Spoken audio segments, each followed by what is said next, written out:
বউকে শাসন করা শুধু স্বপ্নেই সম্ভব, বাস্তবে না। এই ভিডিওটি তার জান, প্রমাণ। আমি কি দেখেন বাপের কি বাড়ি একটা যাচ্ছি? অবস্থা, যাওয়া সে যাবে কি না। করলো। যাওয়া যাবে না কেন? আমি বললাম তাই যাওয়া যাবে না, যেটা বললাম ওইটাই ফাইনাল। কি ব্যাপার, এতক্ষণ ধরে ফোন চালাচ্ছ, খাতে টাতে দিবা না নাকি? কি খাওয়া যায় তাই দেখছি। আজকে রান্না বান্না কিছু করতে ইচ্ছা করছে না, অনলাইনে অর্ডার করছি। মোবাইল দাও, আমি এখন টাকা পয়সা খরচ করতে পারবো না।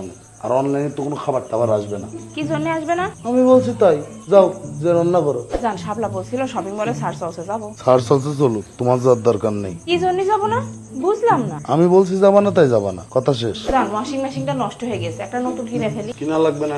তাহলে আমি কাপড় কি করে পরিষ্কার করব? কেন, তোমার হাত দিয়ে পরিষ্কার করবো? যাওয়া যাবে না, আমি বললাম তাই। আমি যেটা বললাম ওইটাই ফাইনাল। কি ঘুমের ভিতরে ভুলভাল বকছো? ওঠো। কই গো? কি হয়েছে? শপিং মলে সার্চ চলছে, আমি শাপলার সাথে যাচ্ছি একটা ওয়াশিং মেশিন কিনবানে। আর তুমি অনলাইনে খাবার অর্ডার করে নিয়ে নে। এই গরমে আমি কিছু রান্না বান্না করতে পারিনি। আচ্ছা, তোমার কতক্ষণ সময় লাগবে? এখানে দাঁড়িয়ে থেকে কি করে বলবো যে কত সময় ভিডিওটা লাগবে? ভালো লাগলে অবশ্যই অবশ্যই লাইক জানাবানে। এবং কমেন্ট করে যাবেন। পেছন আর থেকে শেয়ার ডাকো করে কেন? দিবেন কিন্তু যা কথা আছে অবশ্যই। ফোন দিয়ে বলবা। সবাইকে। আচ্ছা ঠিক আছে।